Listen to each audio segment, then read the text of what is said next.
Hi everyone, my name is Tomoko Fukuda. I'm the Regional Director of East, Southeast, and Oceania region of IPPF, the International Planned Parenthood Federation.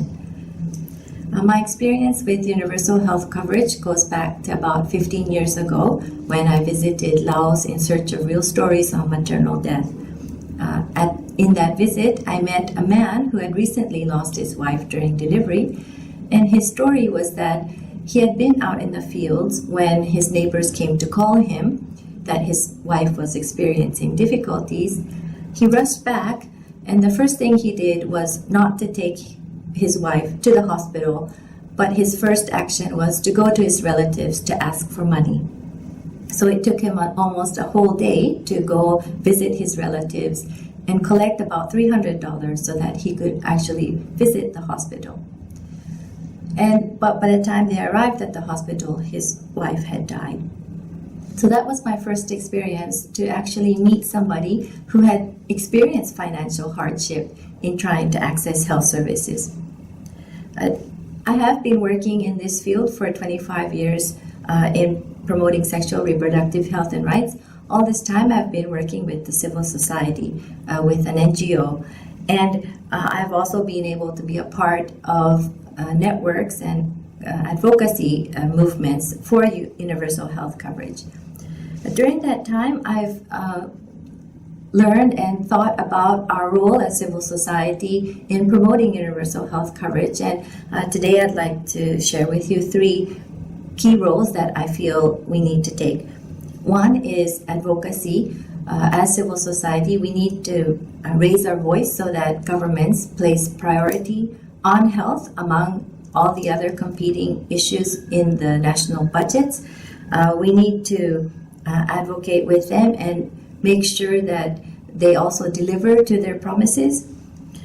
The second role is that we need to be the watchdog and ensuring that it is actually implemented and reaching the people as it should be. We should also ask for governments for data, for reports, for financial reports to see and ensure that it is actually being implemented as promised. A third role I feel that we need to take is the civil society needs to go hand in hand with government services so that we make sure that no one is left behind in this drive for universal health coverage.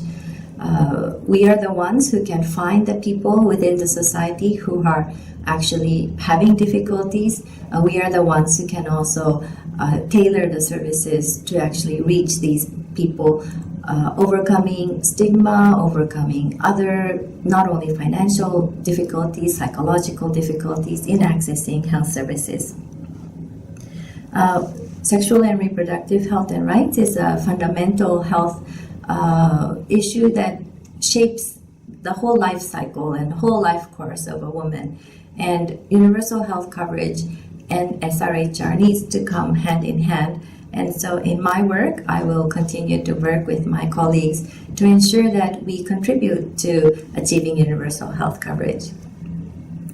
And for young people, I would like to challenge you to go out in the world and actually see and experience the real life in various corners of the world. There is still a lot of problems, and universal health coverage will not be achieved in one day, one night, or even 10 years. Even when it is achieved, there will always be issues that needs to be tackled.